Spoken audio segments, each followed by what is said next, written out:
Welcome to this place. Welcome to this sacred occasion. I invite you in, if you've not yet made it into the sanctuary, I invite you to take a seat as you are comfortable. Let us now begin.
Frederica Rutledge Murphy, beloved mother and wife, sister, grandmother, friend, and an irreplaceable part of this community.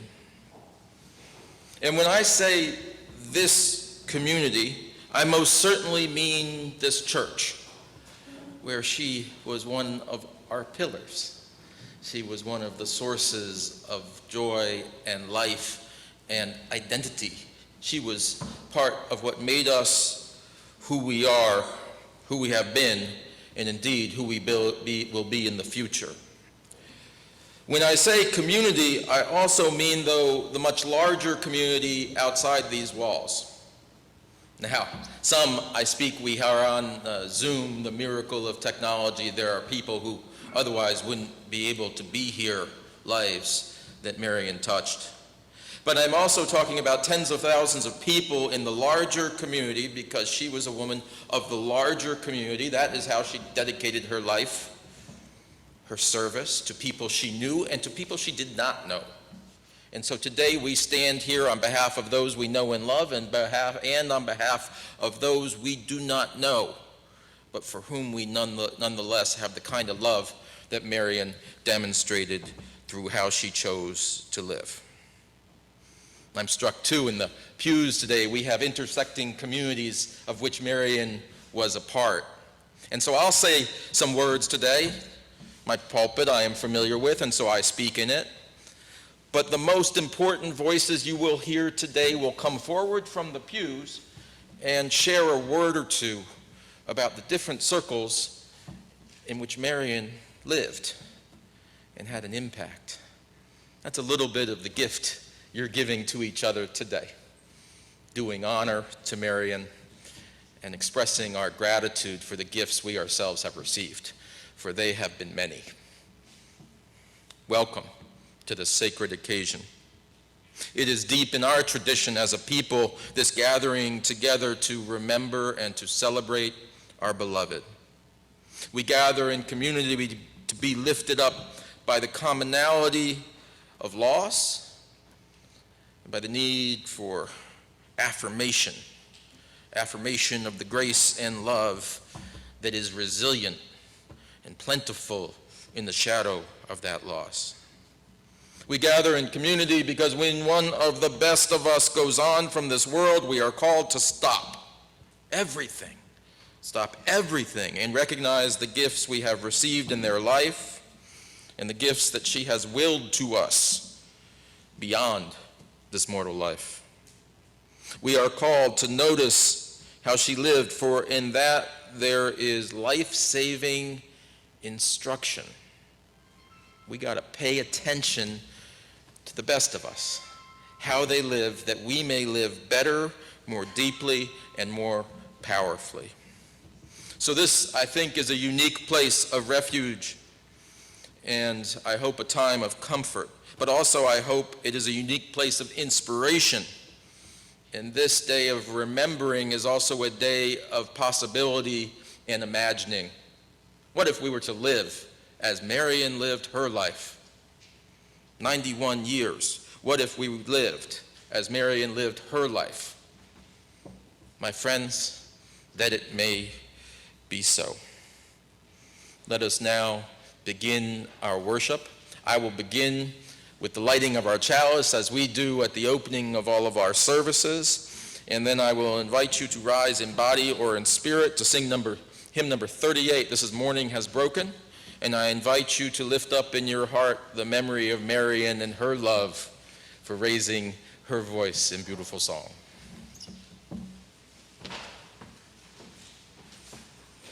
It's in your gray hymnals, 38.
You may be seated.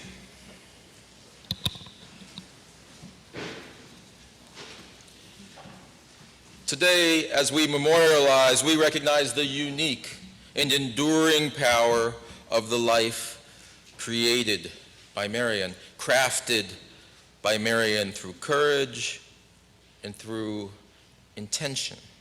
We are here today amidst feelings of loss and grief. We are also here amidst the abundance of gifts given to us by Marion, so we are called to celebrate. Again, 91 years. How lucky were we to be given that precious time, and how extraordinary what she did with the time she was given. How extraordinary her journey from Little Rock to Tuskegee to Wilmington to our community. From being a bright child in a rural school in the Great Depression, that was a little time ago, to Fisk University, to an advanced degree at the University of Pennsylvania, to a life of professional and personal magnificence. 91 years of life well lived, and we were lucky. That is the heart of my homily today. Life well lived, and the good fortune of grace upon us.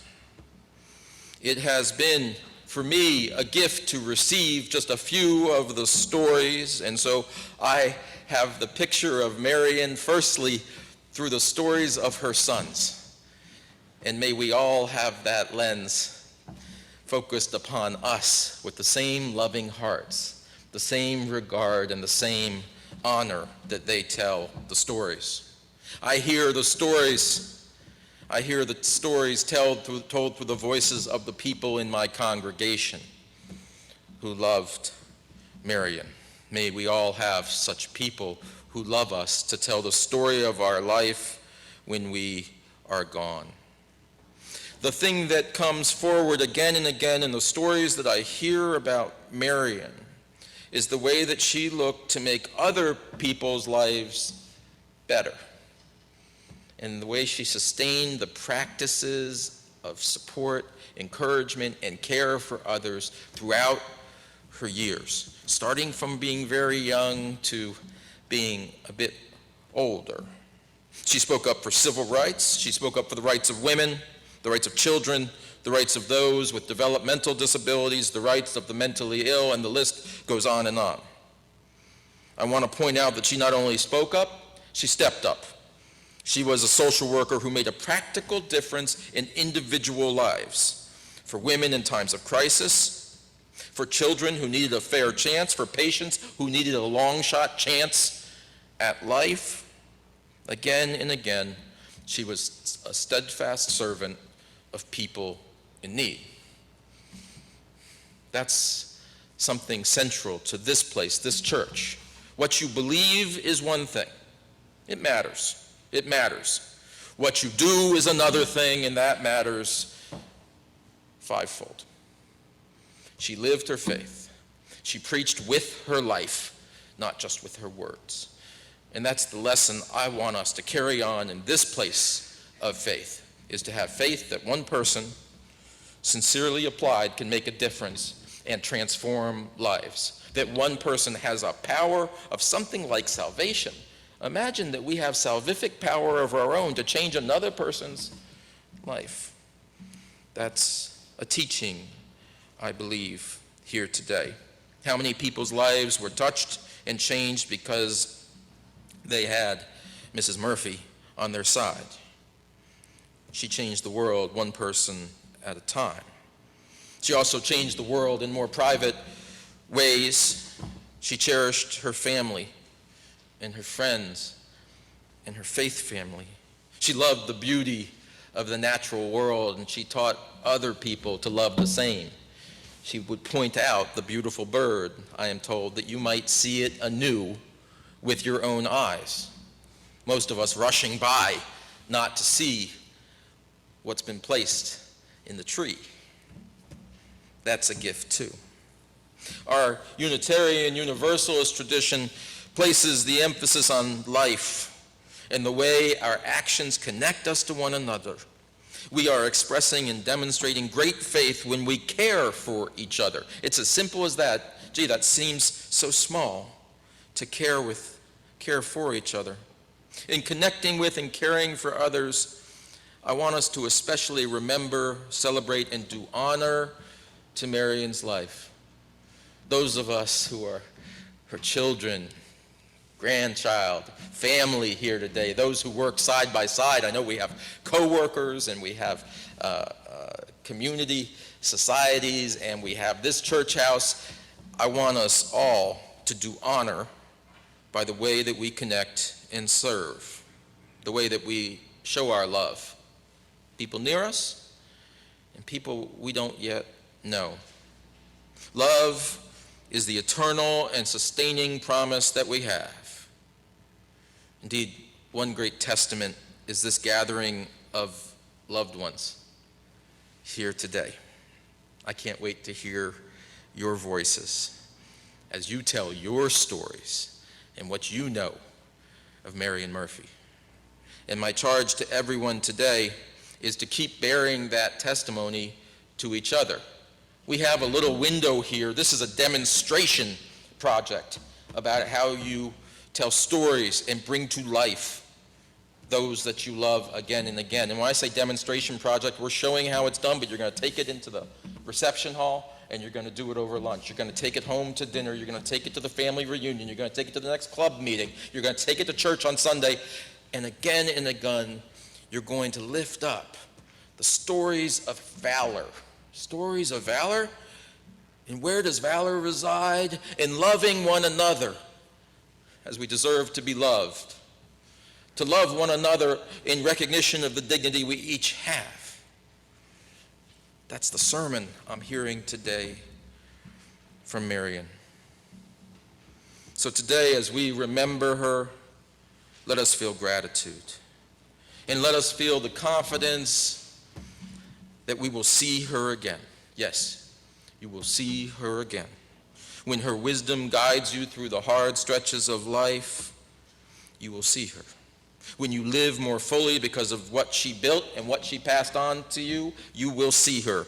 When her gifts and habits and words bubble up in your own voice, and in the voice of your children, you will see her.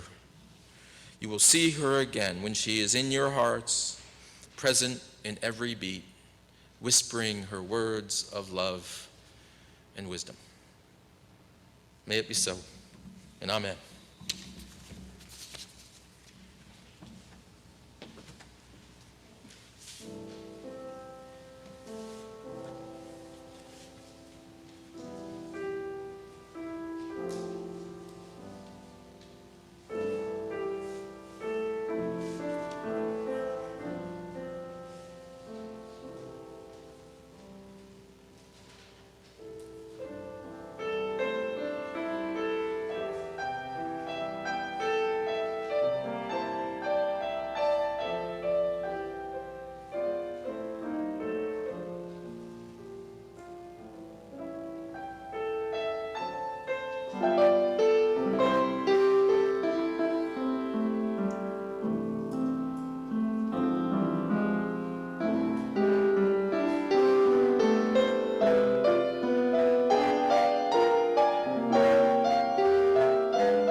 Thank you, Dr. Craig.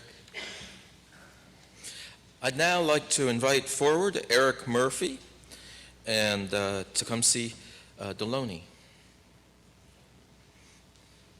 Now we're going to have these two tributes. Yeah, no, please. I'm so sorry.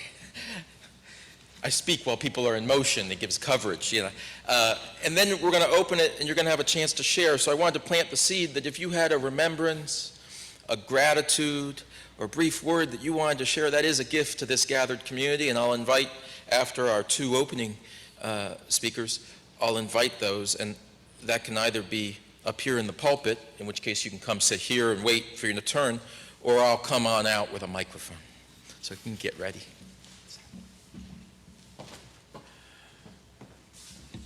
Good morning.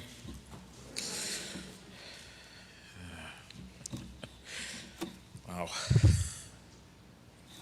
On behalf of my family, I'd like to thank all of you for coming out today and coming to our church, coming to reflect, to hear our thoughts and our memories, and perhaps share some of your own on our mother. To help me through, I brought some props so I wouldn't get lost. The prints that you may have seen outside.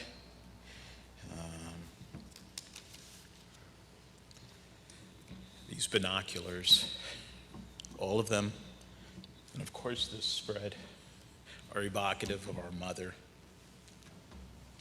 She introduced me to birding when I was about 3 or 4. Our first outing was up to Malvern Prep Pond, where we went to feed ducks in the fall. But it didn't go over so well. There was a large flock of Canada geese nearby, and when they saw me holding this bag of breadcrumbs, and they're looking me eye to eye, I'm about this high, and I'm not passing out the bread fast enough for them. Yeah, it went south fast. And I ended up crying and running to the car as they started pecking at me, my feet, my hands, and I couldn't handle it. But Mom wasn't deterred and determined to change my perspective. The following spring, she tried a gentler approach. With small strands of colorful yarn, she suggested my hanging them up in the trees and bushes around the yard. And the yards took on a real colorful look of yellow, turquoise, and red. And she said the goal was to wait patiently. Let the birds gather it. Maybe a robin. And once all the yarns vanished, let's look for a nest in the yard. And maybe you'll find some yarn in a bird's nest. I'm sorry, as I see people. And once I did find some yarn in a nest, I did. It was a strand of turquoise. I was hooked on birding. I just couldn't get over the fact that I had helped a bird make its nest. And from there it grew.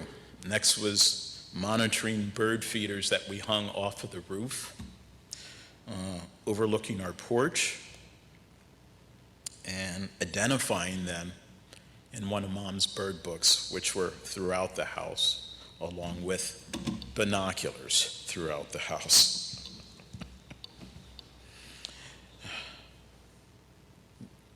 The goal was starting to become to learn to identify birds' calls. Listening to mockingbirds at night, robins, and identifying them. And birding literally was one of the favorite things that we could do through the years as we grew. And when my family was in the midst of hospice for our father, Mom and I gave ourselves a bit of a respite and drove out to Middle Creek. It's a wildlife management. It's out towards Reading, And the goal was to see snow geese. Mom claimed thousands of them would be out there resting, on their way heading north to Canadian tundra for nesting. And I was skeptical. Thousands, Mom? So I followed her out of the car along a trail, carrying her binoculars, a tripod and telescope. And as we worked our way through woods, we came upon this pond, and as we literally crossed a corner, or completed this corner, I was stunned. There in front of us, 400 yards away, were thousands of snow geese. And the pond literally looked like there was a cloud bank over the pond, and it was just a riot of these birds. And as I stood there stunned looking at it, and I looked over at her, and she just gazed over at me and said, "I told you." Thank you.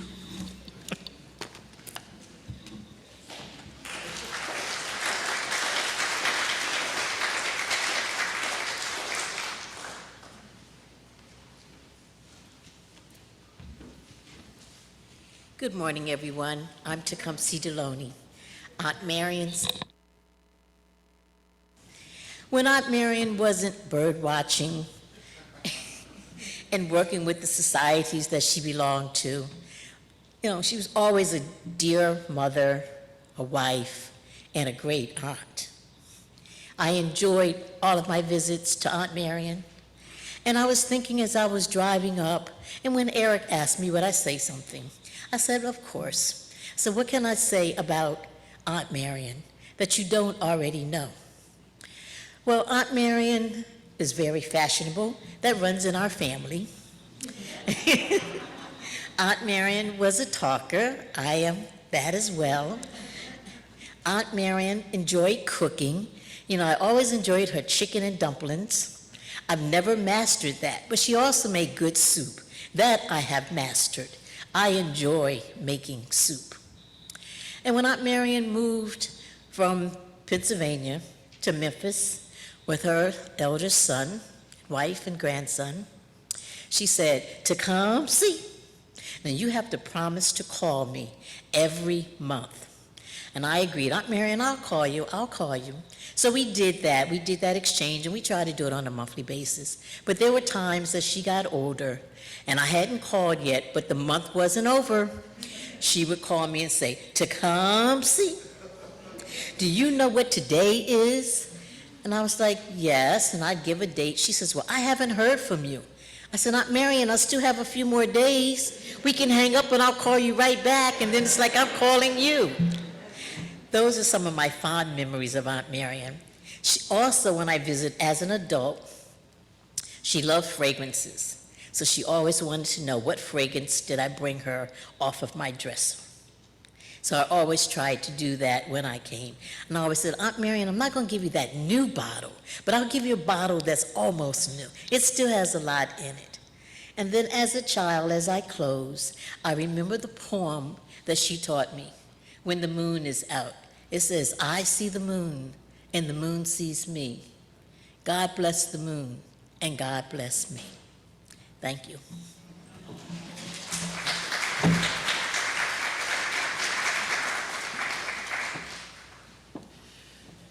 Now, if there are those who'd like to share, I invite you forward, and you can couple, up to 3 people can come forward, and don't be shy about sitting on deck here.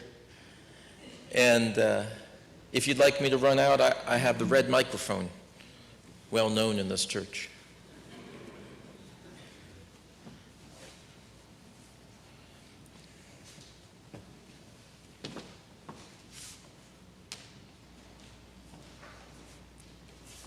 And do introduce yourself when you get on.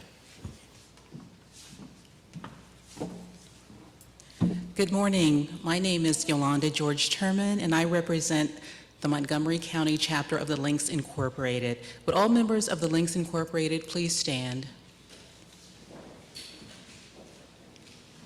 This is a resolution in loving memory of alumna Link Marion Murphy, who passed away on July 16, 2022. The members of the Montgomery County, Pennsylvania chapter of the Links Incorporated would like you, the family, to know our hearts are with you as you gather to say goodbye to our dear, kind, and gentle Link sister, alumna Link Marion Murphy. Whereas Link Marion Murphy became a member of the Montgomery County, Pennsylvania chapter of the Links Incorporated in May of 1993 and remained an active member and leader within our chapter. Whereas alumna Link Marion Murphy was a willing servant to the community and gave of herself in various and numerous ways, including as a member of the National Trends Facet. Whereas alumna Link Marion Murphy served on many fundraising committees and other various committees during her tenure as an active member, whereas alumna Link Marion Murphy served as a devoted advocate and chapter chair of the Gift of Life Organ Donor Program, and thanks to Link Marion, many chapter members became organ donors. Whereas alumna Link Marion Murphy became an alumna member of the Montgomery County, Pennsylvania chapter of the Links Incorporated in May 2012 and moved to Memphis, Tennessee. Because of her dedication and devotion to the Links Incorporated, Link Marion became an active member of the Memphis chapter. Whereas Link Marion Murphy was a devoted chapter member and a beloved friend to the chapter, and Link, who always was available to share her wisdom, pose, grace, and demonstrated strong commitment to and support of her Link sisters. Whereas the passing of our beloved sister, alumna Link Marion Murphy, is heaven's gain, we are encouraged and consoled in the words of Jesus Christ, our Savior, who said, "I will never leave thee nor forsake thee." Whereas we embrace the Murphy family, therefore be it resolved that the Montgomery County, Pennsylvania chapter of the Links Incorporated hereby honor the memory of alumna Link Marion Murphy and offer their sincerest condolences to Aerolink Eric Murphy, Aerolink Tony Murphy, daughter-in-law Aris, grandson Forrest, brother Rocky and his wife Dolly, family members, and a host of devoted and loving friends. Now, therefore, be it resolved that the Montgomery County, Pennsylvania chapter of the Links Incorporated commends alumna Link Marion Murphy on this 15th day of October 2022, given by the hand of the president of the Montgomery County, Pennsylvania chapter of the Links, Forrestine Coombs.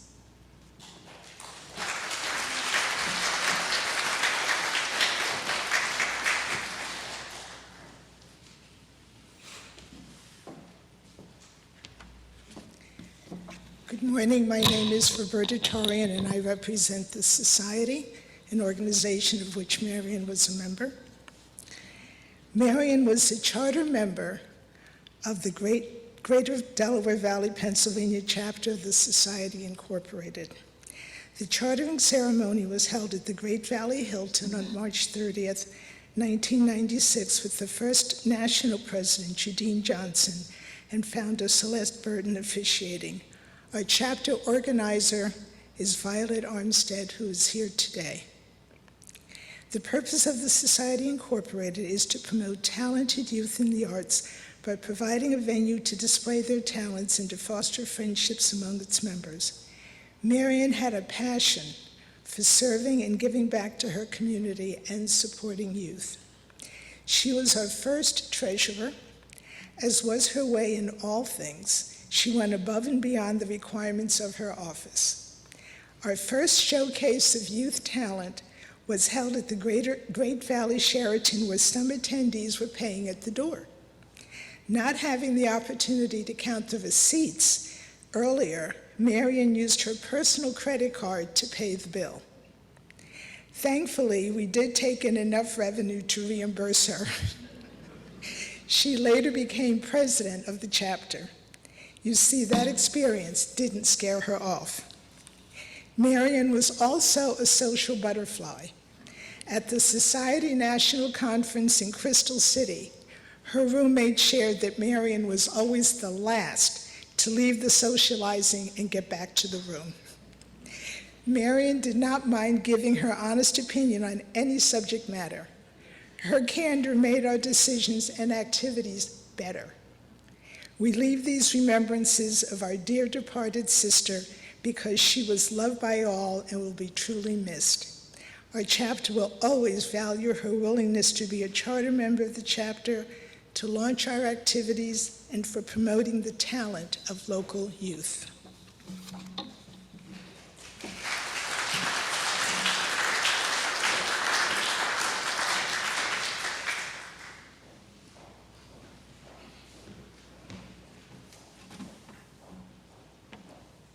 Hi, I'm Marion Marshall, a member of this congregation, and I still come Sunday mornings expecting to see Marion. And my memories go back so many layers. One was a social work connection with Marion and Bob. Another was fun, and I'm glad that you mentioned her sociability. My late partner and I did not have a party without Marion and Bob, and we went to their house many, many times. And I remember one of the last parties that they gave, and she said, "You just have to be here. Can't you just hear her?" And she was a person who welcomed people here. People were better off by her presence. And I think that Dave was right when he said she will be with us, and hopefully that spirit will always be with us.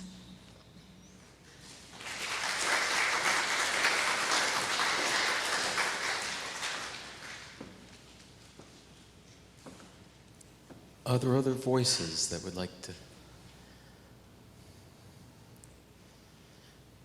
And if it's convenient for me to run, I don't mind running out into the congregation, so just raise your hand.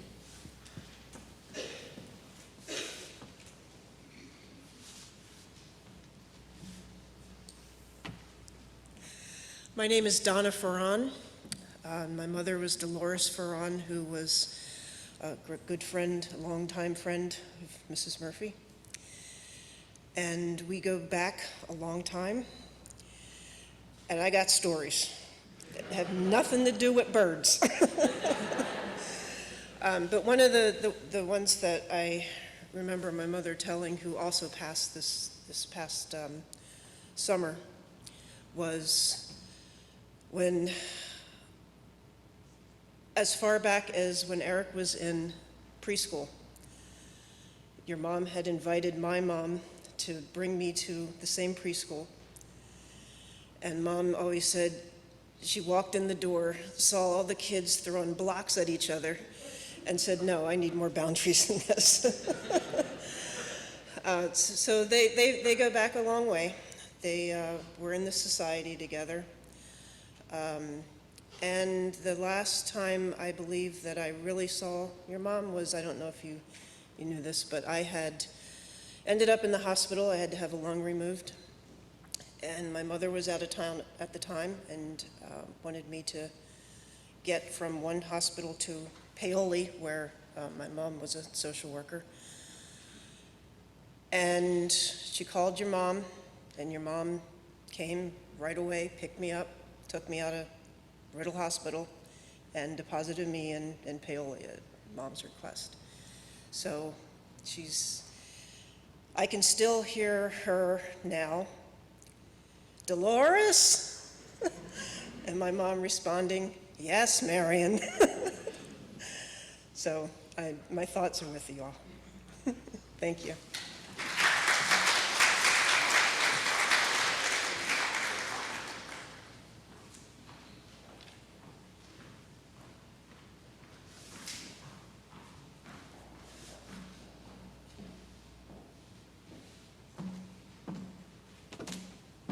Good day, everyone. My name is Deborah Camp-Fry, and I'm representing the Carousels of Philadelphia, of which Marion was a member. And I spoke with our chapter organizer, Ms. Deborah Binky CA, yesterday, who was unable to join us, also of age and also a little of ill health. But she wanted me to say that Marion was a quote-unquote good member of the Carousels. Carousels, we meet for simply fun. And Marion always added to that fun in special ways. And I remember Marion as being one who always called our names melodically. I've heard about her affection for bird watching, and we certainly knew about her professional pursuits. but she would always call us by our names melodically.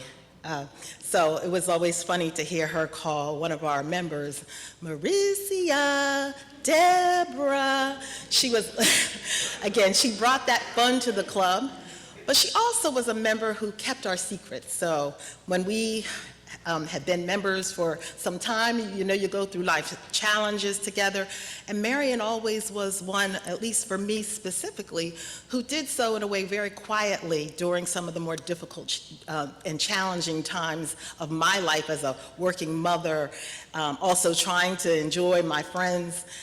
She would very quietly say, "Stick with it, you'll be okay." So just wanted to say a word on behalf of the organization to say she was special to us. We absolutely loved her. And we also want to offer our condolences to the family, who we also love.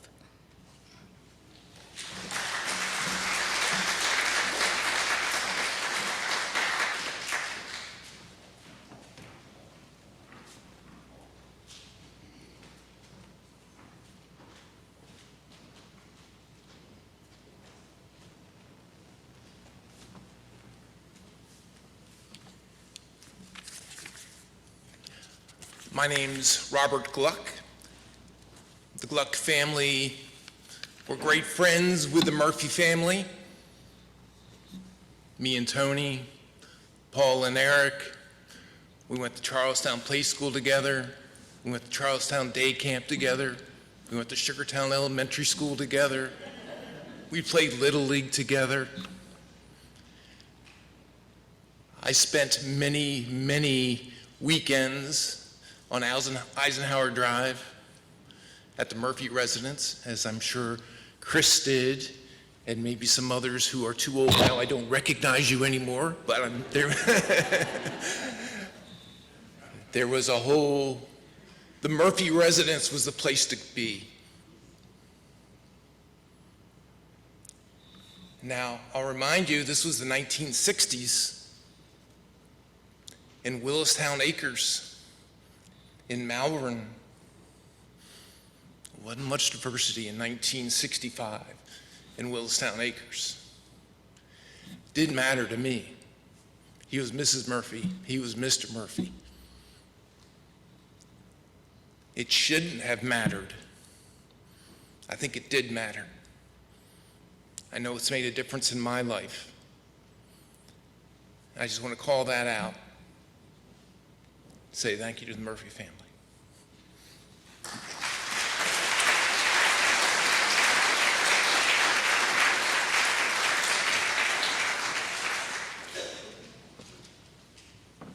Then with that, I'd like to invite Kay Simmons forward to share a word with us today.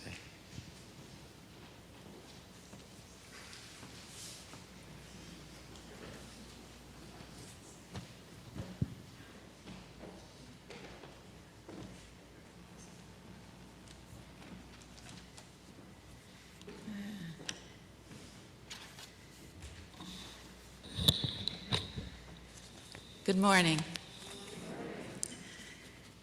My name is Kay Simmons, and as Aunt Marion used to call me, Darling Kay. I'm one of the Murphy nieces and nephews of Aunt Marion and Uncle Robert. Some of us called him Uncle Bob, and some called him Uncle Babe. I'm part of the Uncle Babe group. And I'm here today representing all of those people on the Murphy side, aunts. She was the aunt for all of us, and she treated us like her children. Some of them have come from Wisconsin and Virginia today, and they're with us today. And there are some looking at Zoom and seeing this service because it's important for us to at least show our respect for having had her in our lives. She was really special. I keep hearing that, but that's what she was. She was very special. But we're very pleased that we can add our expressions, some of our expressions of love and respect. And I am here to offer a few tidbits of how Aunt Marion enriched our lives along the way.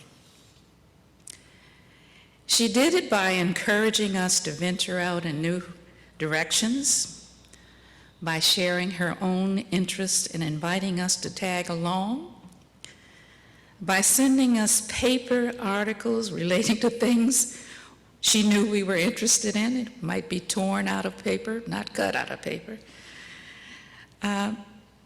She made a point of marking our accomplishments with cards and calls and little gifts. And she was always there during our difficult times. She did it all without pushing or insisting, but by allowing us to make up our own minds.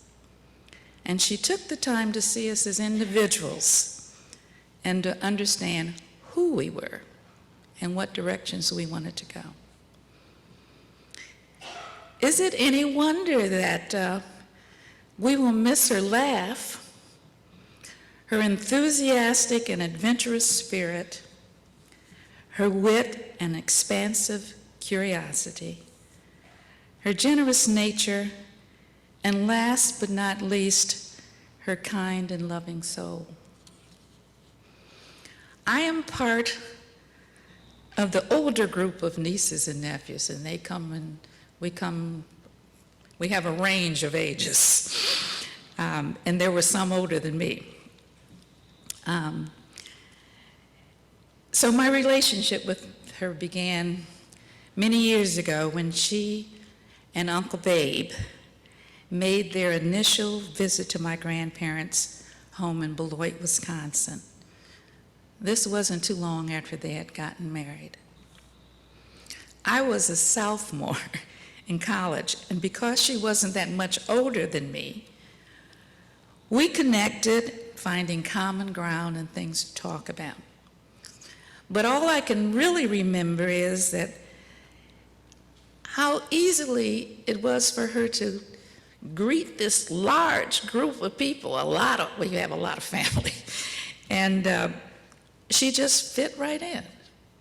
She didn't seem the least bit intimidated. She was just comfortable, and she just joined in. That ease and comfort proved to be exactly how she was, confident and open, and she didn't rattle easily. As the years passed, I called her Marion rather than Aunt Marion.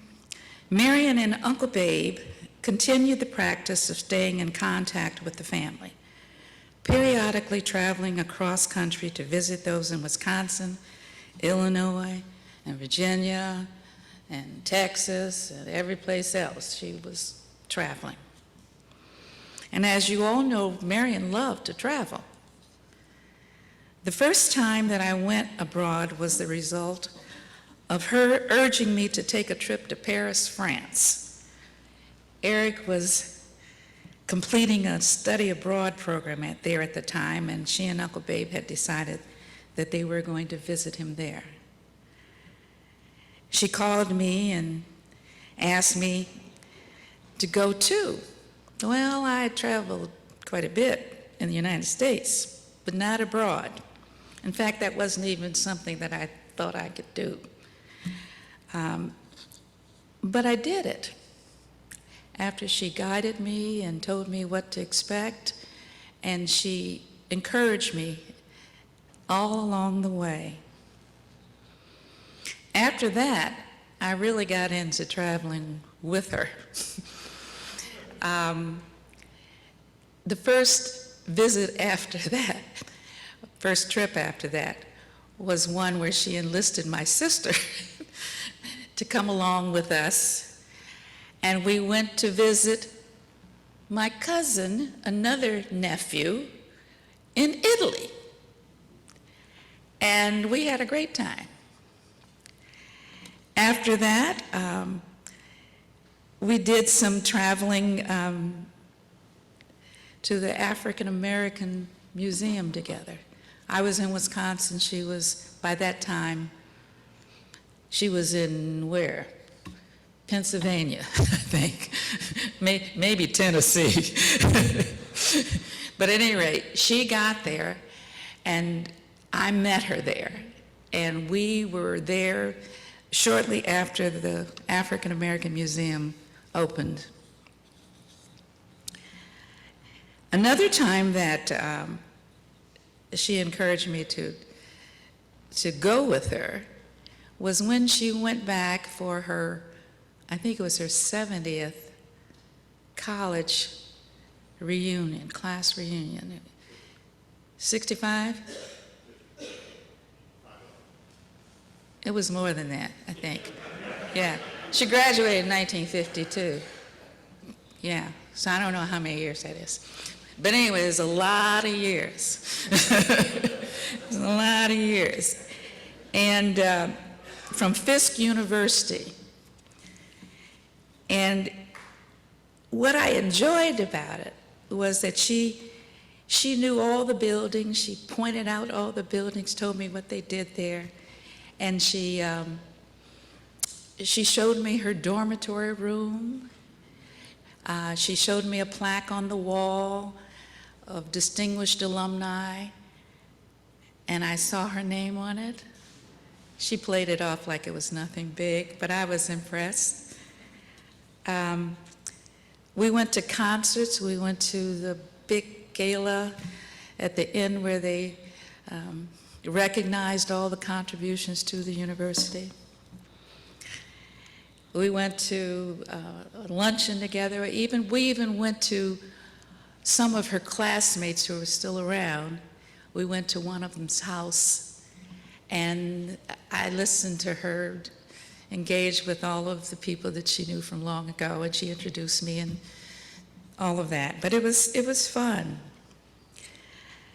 And then at the end, Tony knows this one. At the end, they had a graduation for the current students. And it was held in a mega church, very huge. And the Fisk University singers, who were very, very famous, were singing as part of the program. They had some national speaker. It was really a fantastic program. We had maneuvered our way into the auditorium, which was packed. Tony was there to help us. And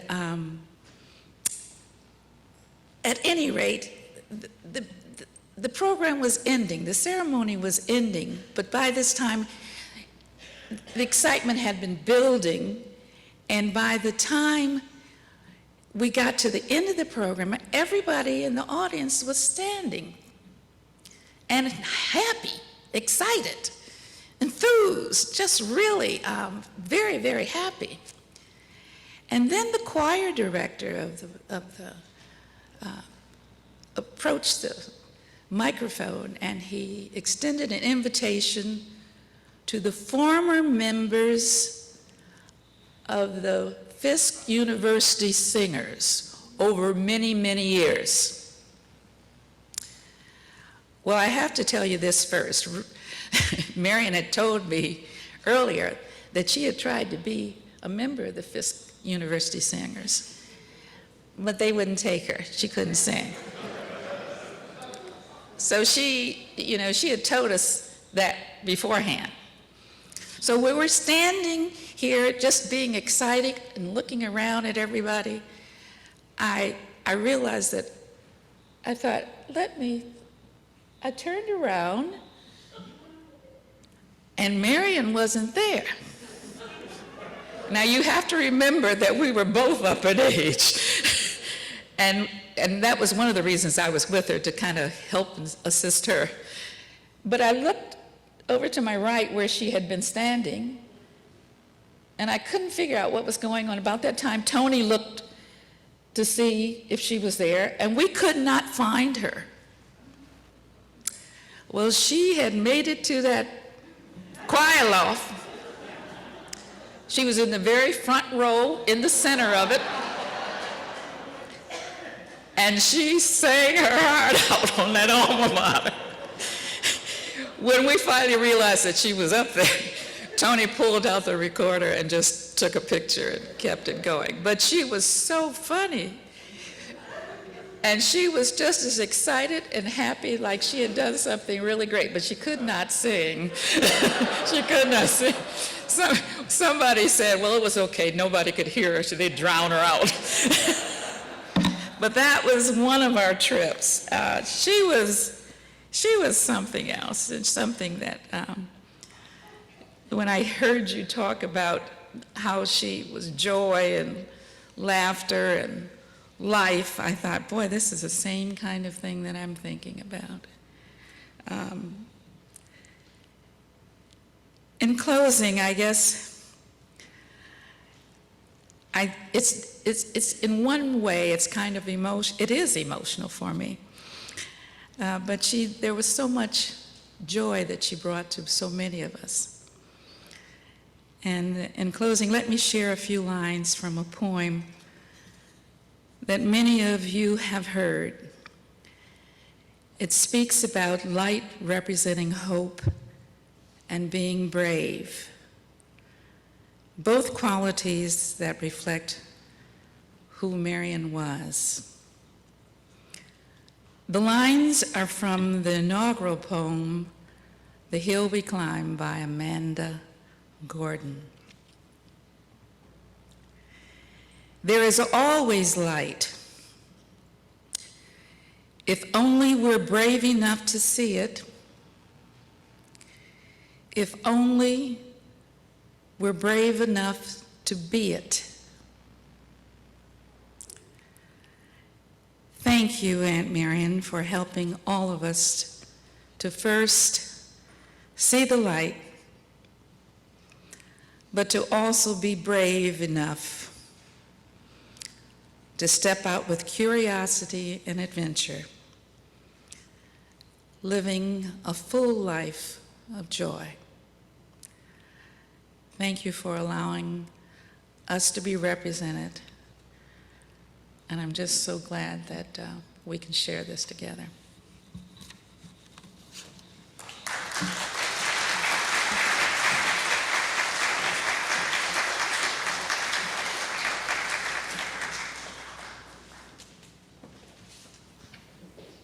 And for our last sharing, I'd invite Forrest Murphy forward.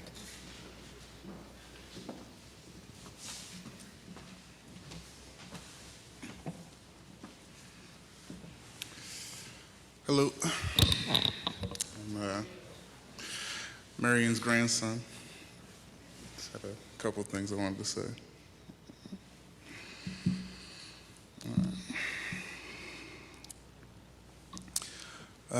When thinking back on the time that I got to spend with my Nana, I was reminded that she was really one of a kind. Lady Marion was truly something else. I'm proud to have known her and privileged to hold the wisdom and lessons she was ready to share. And while I'm sad she's no longer with us, I will remain thankful for the times we did share, the laughs, the love, and the endless encouragement she provided. I was reminded of the walks that my grandmother made a habit of, the brisk early mornings, the steps we took together, the fish we fed at the pond, local creek, and the birds she would name. Those that knew her knew she was an avid bird watcher. She would name the morning birds, the robins, the blue jays, chickadees, and mourning doves. And she made sure I knew each one. She could call them out just by their calls, you know. And truth be told, this was a test of an 8-year-old's patience. So, yeah. But I have no regrets, you know. I remember a particular morning where she woke me up bright and early on a Saturday. And when she did this, she would sing a couple hymnals. And as Kay said, you know, not the best singer, but I faked like I was still asleep, but somewhere between the third verse and the fourth chorus, I decided it wasn't worth the fight.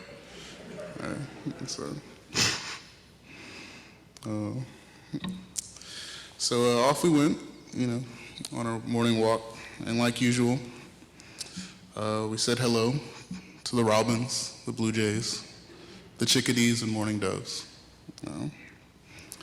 But this morning we had a few extra characters with us. We were making our way past this grassy kind of field, tall grass on the edge of some woods, and all of a sudden, my Nana got quiet. This did not happen a lot. And after a pregnant pause, she called out my name, Forrest. Look, there goes Reynard. It's French for a fox. And so about, 40 feet away from us, there was a fox. And in his mouth, some breakfast. Yeah. She told me that he caught a mockingbird that morning. And I remember thinking that, this mockingbird had mocked the wrong fox.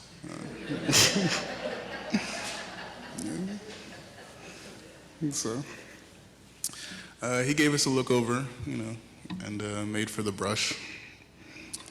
But needless to say, I was pretty impressed with that. It's my first experience with a fox, and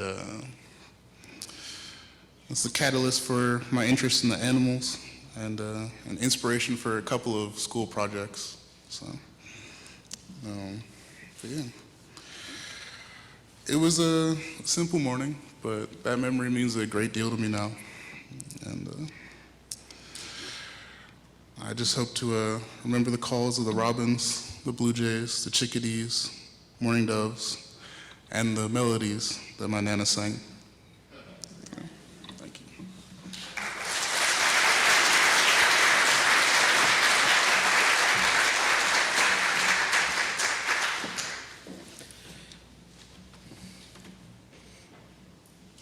Thank you for those words, those memories. Those are gifts. Turn with me, if you would, in the spirit of prayer. We pray today in the name of the gracious Spirit which sustains us and connects us to one another. Dear God, we thank you for the gift of life and the gift of love. We thank you for Marion and for all that has flowed from her earthly journey. We ask for your abiding comfort for all who loved her, for her family, especially her children, her grandson, all those whom she touched so deeply. Be with them that they may continue to grow and flourish in her vision for them and for the world. We offer thanks today for the many gifts left to those in this room and beyond. And we pray that we may have the strength to take those forward into the world ourselves. We pray that we may have the courage of her spirit, the wealth of her wisdom, and most of all, the love of her heart. Give us strength, dear God, to take our place in the choir when the opening is made clear to us. Give us strength to be who we are, that others may be more. Bless this gathered community. Bless Marion's spirit. May you go in peace from this place, my friends. May God bless you and keep you. May the light of this world continue to shine upon you, and the power of this universe be gracious to you.